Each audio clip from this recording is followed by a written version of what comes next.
২ বছর পর কি আমরা দুই যা আজ প্রথম ভিডিও করছি। অনেক দিন পর। আগে যখন ভিডিও করতাম খুব আনন্দ হতো, কিন্তু মাঝে একদম বন্ধ হয়ে গেছে।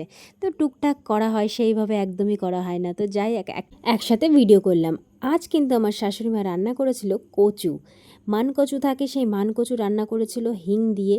আর আমি আজকে ঘরের কাজ করেছি। এদিকে মা বলল আজকে কচুর ডিপার্টমেন্ট আমার, তো ঠিক আছে চলো।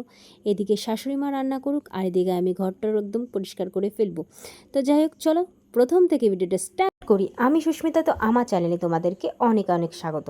সকালবেলা ঘুম থেকে উঠলেই নানান চিন্তা, এই যে কাজ শুরু হলো কখন যে শেষ হবে তার কোনো ঠিক নেই। আজকে হচ্ছে সোমবার, তো কাজটা আজকে আমার বেশি।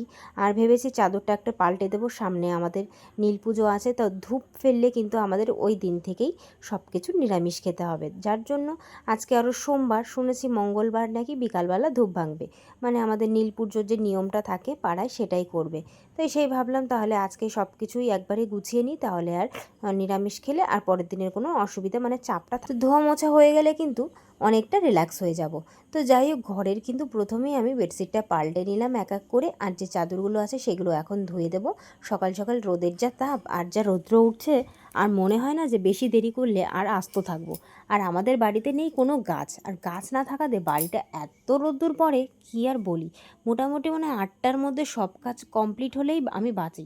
কিন্তু এখনও তো গরমের কিছুই পড়েনি। এই দুদিন যা গরম দিয়েছে ভাই, সত্যি আমি পুরো শেষ। তাই মনে মনে ভেবেই রেখেছি যে সকাল সকাল 4:30 হোক 5টা ঘুম থেকে উঠেই কিন্তু সব কাজবাজ সেরে রান্নাটা কমসে কম করে নেব। রান্নাটা 2 টাইমে রান্না করে নিলে কিন্তু পরে আর অতটা ঝামেলা থাকে না। রান্নাটাই হচ্ছে মেন। মোটামুটি ঘরের কাজ তো করা যায়, এই উনুনের কাছে রান্না করতে গেলে যে ভীষণ কষ্ট হয়ে যায়, কিছু করার নেই। তো আমার রীতিমতো কিন্তু ঘরটারগুলো পরিষ্কার করে নিচ্ছে এক এক করে। আজকেই মোটামুটি করে নিলে পরের দিনে অতটা কাজ থাকবে না। আমার যখন কাজ পড়ে একসাথে অনেক পড়ে, আর যখন কাজ থাকে না কদিন স্টপ থাকে। তো যাই হোক, কিছু করার নেই, এক এক করেই সব কাজবাজ করতে হবে। মোটামুটি কিন্তু ঘরেরগুলো ঝাড় দিয়ে বেডশিটটা পাল্টে চলে এসেছি রান্নাঘরে। তো আমি এখন বসাবো হচ্ছে তোমার একটু চা, পান পাতার চা। তোমাদের বলেছিলাম পান পাতার চা খেলে কিন্তু মানে চর্বিটা কমে পেটের। তো কর্তামশাই এই চাটা খায়, আগে খেত গ্রিন টি, এখন এটা খাচ্ছে। তো এটা বলছে একটু উপকার পাচ্ছে। আমি চলো ঠিক আছে, কোনো ব্যাপার না, যেটা খেলে তোমার সুবিধা হয় আর যেটাই উপকারিতা পাবে সেটাই তুমি খাবে। তো যাই হোক, ওকে কিন্তু মানে পান পাতার চাটা করে দিয়েছি। আর এদিকে মা কিন্তু রান্না বসিয়ে দিয়েছে। আজ মা রান্না করবে হচ্ছে মানকচু। এই কচু নিয়ে এসলো আমার কর্তামশাই কাজের থেকে, 20 টাকা নিয়েছে কচুটা। তা আমি বললাম কচুটা ভালো হবে তো, দেখা যাক, খেয়ে দেখো কি হয়। তো যাই হোক, আজকে বলল হিং দিয়ে নিরামিষ করে কিন্তু বড়ি দিয়ে এই মানকচুর তরকারি করবে। তো দেখা যাক কেমন হয়, জানি না, দেখেই তো ভাই ভয় লাগছে। আমার সত্যি কথা বলতে কচু খেতে ভালো লাগে, আগে তো একদমই খেতাম না, এখন খাই মানকচু। কেননা খেতে বেশ স্বাদ লাগে। একই ওই আলুর তরকারি, মাছের তরকারি আর ভালো লাগে না। তো দেখা যাক রান্নাটা কেমন হয়। তোমরা কিন্তু ভিডিওটা দেখতে থাকো, কীভাবে কি মা রান্না করে সেটা তোমাদের ভিডিওর মাধ্যমে দেখাবো। আর কিন্তু এই যে রান্না করা হবে হচ্ছে উচ্ছে ভাজা। মা মানকচুটা কেটে নিল বটি দিয়ে প্রথমেই, তারপরে কিন্তু আমি উচ্ছেটা মাকে কেটে দেবো। তো এখানে কিন্তু ওই যে বাটিতে দেখতে পাচ্ছ কুল রয়েছে, শুকনো কুল। এই শুকনো কুল দিয়ে মা আবার করবে একটু কুলের চাটনি। জানি না কেমন লাগবে, আমি ফার্স্ট টাইম খাবো। আর আজকে ফার্স্ট টাইমও খাচ্ছি এই মানকচু দিয়ে বড়ি দিয়ে একটা নিরামিষ তরকারি। তো এদিকে কিন্তু আমি এক এক করে মাকে গুছিয়ে দিলাম টুকটাক হাতে। আর মা কুলগুলো কিন্তু ফাটিয়ে নিচ্ছে। এইভাবে কুলগুলো ফাটিয়ে নিলে নাকি খেতে স্বাদ হয়। আমি ঠিক আছে, যেটা ভালো হয় আজকে করো।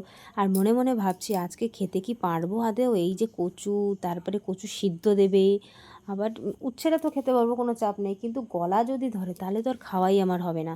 সেই ভয়তেই আছে, আমি জানি না কি আছে কপালে। ঠাকুরের নাম করে আছি। আমার সত্যি বলতে দেখো, মানে সকাল টাইমে যখন খেতে বসবো তখন যদি খাবারটা ঠিক জোতজাত না হয় তখন কিন্তু ভাই ভালো লাগে না। তো যাই হোক, যেটা বলে না, যেটা আছে সেটাই ভালোই হয়। তো রীতিমতো কিন্তু মাকে একটু গুছিয়ে টুছিয়ে দিয়ে আমি চলে এসেছি ঘরে। মার ঘরগুলো, ঠাকুর ঘর দিয়ে কিন্তু আমি আগে ঝাড় দিয়ে নিয়েছি, এক এক করে ঘরগুলো মুছে ফেলবো। আর এদিকে কিন্তু মা বললো যে চালটা দিয়ে যাও, একবারে মাকে চালটাও দিয়ে গেছে। মা এখানে কিন্তু কচুটা কিন্তু সিদ্ধ করে নিয়েছে। সিদ্ধ করার পরে কিন্তু আর যে কচুটা কিছু ভাতে দেবে, মানে একটু মাখা করবে সর্ষে বাটা দিয়ে। এই কচু কিন্তু গরম ভাতের সঙ্গে খেতে ভাই ভীষণ ভালো লাগে। আজকে কত রকমের রান্না হবে কচুর তরকারি আমি বলছি। একটা হচ্ছে সিদ্ধ দেবে, আর 2 হচ্ছে তরকারি করবে। এই হচ্ছে দুটো রেসিপি। আর এদিকে মাকে কিন্তু আমি মিক্সি করে দিয়েছিলাম আদা, জিরে, কাঁচা লঙ্কা আর তার সাথে 2-1টা কাঁচা বাদাম। এইটা হচ্ছে কচুর মানে মান কচুর মেন রেসিপি। আর হচ্ছে আরেকটা রেসিপি হচ্ছে, রেসিপি বলছি কেন, আরেকটা জিনিস দিতে হবে যেটা হচ্ছে হিং। হিংটা দিলে নাকি খুব স্বাদ হয়। আমি চলো দিয়ে দেখো কি হয়। আমি একদিন তো মানে কচুরি করতে গিয়ে, হিঙের কচুরি করতে গিয়ে একদম বুঝেছি, তখন থেকে আমার হিঙের গন্ধটা পছন্দ হয় না। তাই আমি বলেছি যাই করো অল্প পরিমাণ দেবে, তাতেই ভালো লাগবে। তো যাই হোক, মা কিন্তু কচুটা সিদ্ধ করে নিয়ে তারপরে কিন্তু তেলে জিরে কি পাঁচফোড়ন দিয়েছে আমি জানি না, তোমরা দেখতেই পাচ্ছ। আমি মাকে ভেবেছি জিজ্ঞাসা করবো, তো আমার খেয়াল নেই। তারপরে কিন্তু মশলাটা দিয়ে দিল, যে পেস্টটা আমি করে দিয়েছিলাম আদা জিরে কাঁচা বাদাম আর মশলাটা দিয়ে কিন্তু মা কষিয়ে নেবে। আর মা আমাকে বলছিল যে এই তরকারি কিন্তু আমি আগে বাবার বাড়ি যখন ছিলাম তখন কিন্তু খুব মা রান্না করতে, আর খুব ভালো লাগে খেতে। তাই আমি বললাম ঠিক আছে করো, আমিও ফার্স্ট টাইম খাবো এইভাবে তরকারিটা কেমন হয়। তো এদিকে বড়িও কিন্তু দিয়েছিল, আমাদের বাড়িরই বড়ি, বানানো বড়ি। এই বাড়ির বানানো বড়ি কিন্তু খেতে বেশি ভালো লাগে, কেনা বড়ি কিন্তু আমার একদমই ভালো লাগে না। তোমাদের ভালো কিনা লাগে কিনা বলো কিন্তু কমেন্টে। আমার কাছে একদম বাজে লাগে দোকানের বড়ি। কিন্তু অনেকে যারা পায় না তাদের কাছে কিছু করার নেই, আমরা ভাই বানাতে পারছি বলে খেতে পাচ্ছি। আর যারা বানাতে পারে না নিশ্চয়ই তারা কেনা বড়িটাই দেবে। কেনা বড়ির মধ্যেও ভাগ আছে, ভালো খারাপ যেটা আছে আর কি। তো যাই হোক দেখো, মশলাটা কিন্তু কষিয়ে মা দিয়ে দিল জল। দুঃখের বিষয় একটাই যে কচুটা ভালো ছিল মোটামুটি, মা বললো মানে গলতেই চাচ্ছিল না, এত পরিমাণে সিদ্ধ করেছে, মানে প্রেশার কুকারে দিলে মনে বেশি ভালো হতো। তো যাই হোক, এদিকে কিন্তু আমি চলে এসেছি আবার ঘরে। এসে কিন্তু গ্যাসের জায়গাটা একটু মুছে নিচ্ছি, আর গ্যাসটাও কিন্তু একবারে মুছে নেব, যেহেতু সোমবার বললেই এমনিতেও আমি সোমবারের দিন সব কিছু ধোয়া কাচা করি। তো যাই হোক, এদিকে কিন্তু এক এক করে সব পরিষ্কার করে নিচ্ছি। আর সত্যি কথা বলছি বন্ধুরা, সব কিছু যখন পরিষ্কার করে ঘরটাকে দেখি না, এত সুন্দর লাগে না কি আর বলবো। আবার দুদিন যেতে না যেতে মনে হয় আবার পরিষ্কার করি। যতই পরিষ্কার করি মনে হয় কি শুধু করেই যাই, আবার কষ্টও হয়ে যায়, কিছু করার নেই। কিন্তু যা বলো তা বলো, কাজের মধ্যেই কিন্তু শান্তিটা পাওয়া যায়। ওই বসে থেকে কোনো কিছুই ভালো লাগে না। বাড়িঘর পরিষ্কার করা আমার আগাগোড়াই খুব অভ্যাস, আর আমার খুব ভালো লাগে। বাড়িঘর পরিষ্কার করে রাখবো, টিপটপ থাকবে একদম চারিদিক। আর আমার শাশুড়িমাও সেটাই পছন্দ করে। তো যাই হোক, রোদের তাপ দেখতেই পাচ্ছ, একেবারে মানে গা পুড়ে যাচ্ছে এরকম অবস্থা। তো আমাদের কিন্তু দুটো সিঁড়ি, একটা সিঁড়ি তো মুছেই ফেললাম দেখতে পাচ্ছ, আরেকটা সিঁড়ি মুছছি। এই সিঁড়িটায় আসতে গেলে আমার পায়ে অবস্থা খুব খারাপ, তাড়াতাড়ি করে চটিটা পরে নিলাম। জানো না, এত রোদের তাপ, মনে হচ্ছে একটা ডিম ভাজা হয়ে যাবে, যা রোদের তাপ। আমি শুধু মনে মনে ভাবছি যে সামনে যে বৈশাখ জ্যৈষ্ঠ মাস আসবে, আমরা কি বেঁচে থাকতে পারবো আদেও? 40-50 তো ছুঁই ছুঁই করবেই। এখনই 38-40 চলছে, জানি না কপালে কি আছে ভাই। আর আমাদের বাড়ি কি বলবো, ভীষণ রৌদ্র পড়ে।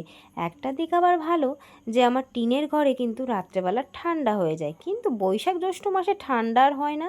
ওই সকাল আস্তে আস্তেই মানে ঘুম যখন ভাঙবে তখনই গিয়েই ঘরটা ঠান্ডা হয়।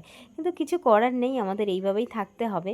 তো তারপরে কিন্তু ঘরটার মোছা হয়ে গেলে চলে এসেছি আমি কলে। কয়েকটা থালা বাসন ছিল, মানে গ্যাসের কাছে কিছু থালা বাসন ছিল, সেগুলো ভাবলাম একবারই পরিষ্কার করে ফেলি।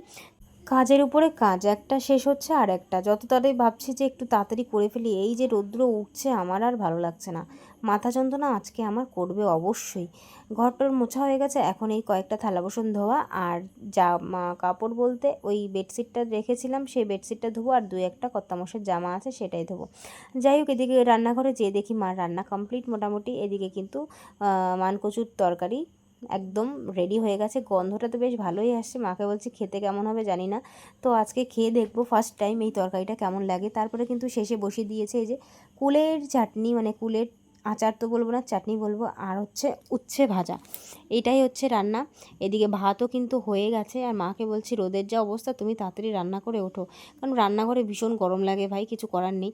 তো যাই হোক, আমি কিন্তু জামা কাপড়গুলো ধুয়ে তারপরে কিন্তু চান টান করে নিয়েছি। চান টান করে আজকে শ্যাম্পু করেছিলাম, ভাবছি আজকে সোমবার একবারেই আমি শ্যাম্পুটা করে নিই। আর মাথার চুল যা উঠছে, একেবারে টাক পড়ে যাচ্ছে। জানি না, আমাদেরকে একটু মানে বলো যে চুলের যত্ন কিভাবে নেব, আমাকে অবশ্যই কিন্তু কমেন্টে জানাবে। আমার চুল প্রচুর পরিমাণে চুল উঠছে, প্রচুর পরিমাণে। আর সত্যি কথা বলতে মাথায় এত পরিমাণে ঘামে, চুলটা ভিজে থাকে আর তখন গিয়েই বেশি ওঠে। তো যাই হোক, কিছু করার নেই, টাক তো পড়ছি। সামনে শুধু একটা কথাই ভাবি যে পেঁয়াজের রস লাগাবো, কিন্তু আর লাগানোই হয় না পেঁয়াজের রসটা। এটা নিলে কিন্তু খুব উপকারী, আমার যা কিন্তু নিয়ে খুব উপকার পেয়েছে। ওর মাঝখানে মানে মাথার মাঝখানে চুল একটুও ছিল না, একদম পাতলা হয়ে গেছিলো। আর তারপরে গিয়ে কিন্তু ওইটা কন্টিনিউয়াস লাগানোতে ওর কিন্তু সুন্দর চুল উঠেছে। তো যাই হোক, এদিকে কিন্তু আমার ঘরটা দেখো কি সুন্দর চকচক করছে। তারপরে কিন্তু আমি ফ্রেশ হয়ে গিয়ে তারপরে চলে গেছি ঠাকুর ঘরে। আজ সোমবার, তাই ভোলানাথকে একটু দুধ দিয়ে একটু চান করাবো।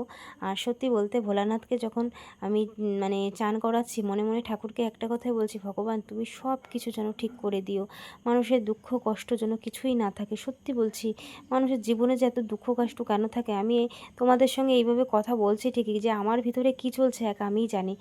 যাই হোক, ভগবানের কাছে এসে একটু শান্তি পাই, যেখানে মনের কথাগুলো তাকে বলতে পারি। সবাইকে তো সব কিছু বলা যায় না, মনের কষ্টগুলো তখন তাকেই বলি, মানে আমার ঠাকুরকেই, যেখানে আমি আমার শান্তিটুকু খুঁজে পাই, আমার মনকে বলতে পারি যে আমি এইভাবে আছি মা। তো যাই হোক, এদিকে কিন্তু ঠাকুরের পুজো সেরে কিন্তু চলে এসেছি বাইরে। তারপরে কিন্তু খাওয়া দাওয়া করবো। আজকে খেতে খেতে একটু দেরি হয়ে গেছিলো, প্রায় 11:15। তো প্রথমেই খেয়েছিলাম হচ্ছে তোমার কচু বাটা, সর্ষে বাটা দিয়ে করেছিল মা। ফার্স্ট বাইট নিয়ে দেখেছি, ভাই কি দারুণ হয়েছে, দারুণ। আর একটুও কোনো গলা ধরেনি, আমি এই দিকতে বেঁচে গেলাম। তারপরে খেয়েছিলাম হচ্ছে মানকচুর তরকারি। বাহ, কি বলবো তোমাদের, মানকচুর তরকারিটা এত সুন্দর হয়েছে, একেবারে মানে আমি বলতে নেই, মানে মাটন চিকেন যা বলবে তা পুরো ফেল, মানে এত সুন্দর হয়েছে। তো মাকে বলছিলাম, মা সত্যি খুব সুন্দর হয়েছে রান্নাটা। কথায় বলে না, রান্না যদি মন থেকে করা যায় সব কিছুই যেন ভালো হয়। আর আমি ভাবছি ওই হিংটা যদি বেশি পড়ে হয়তো রান্না ভালো হবে না। যা সত্যি ভাই, আমি তোমাদের সেটাই বলবো। আমি ভাবছি মা আজকে রান্না করবে, আজকে হয়তো খেতে পারবো না। আর সত্যি বলছি, তার উল্টোটাই হয়েছে। আর এদিকে কুলের যে চাটনিটা করেছে, মানে কি বলবো, উফ, এটা যে ফেলে দিতে চেয়েছিলাম আমি, সেটাই কিন্তু রান্না করে বেশ সুন্দর স্বাদ হয়েছে। তো যাই হোক, খাওয়া দাওয়া সেরে কিন্তু তারপরে রেডি হয়ে নিয়েছি, কয়েকটা ভিডিও শ্যুট করব। অনেক দিন পর, প্রায় 2 বছর পর কিন্তু আমি আর আমার যা ভিডিও করব আজকে, দুজনেই সাথে। আর এই দেখো এই পুচকুটা, একে চিনতে পারছো কিনা জানি না, ছোট্ট ছিল, একদম ছোট্ট পুচকু পাখি, আজকে দেখতে দেখতে কত বড় হয়ে গেছে, আমাদের সঙ্গে থেকে থেকে পাকা বুড়ি হয়ে গেছে যাকে বলে। তো ভিডিও করবে বলে সাজুগুজু করছে। আর এই যে হচ্ছে আমাদের ফাইনাল লুক, একদম সিম্পল সাজ দিয়েছি, বেশি এই গরমের মধ্যে সাজগোজ একদম করা যাবে না। একটা ভিডিও করতে গিয়ে আমাদের বেহাল অবস্থা, ফোন অটোমেটিক গরম হয়ে যাচ্ছে, কি বলবো, ভীষণ পরিমাণে গরম হয়ে যাচ্ছে ফোন। এই আমাদের ভিডিও করার সময় হয় হচ্ছে এই গরমের সময়, শীত থাকতে একটাও ভিডিও করিনি। আর এই যে এখন গরম পড়েছে, আর এখনই ভিডিওর কথা মনে পড়েছে, কিন্তু কিছু করার নেই, করতেই হবে। তো যাই কয়েকটা ভিডিও করলাম, আর ভিডিও মোটামুটি আর করব না, অনেক করা হয়ে গেছে, মোটামুটি করেছি। তারপরে চলে এসেছি ঘরে।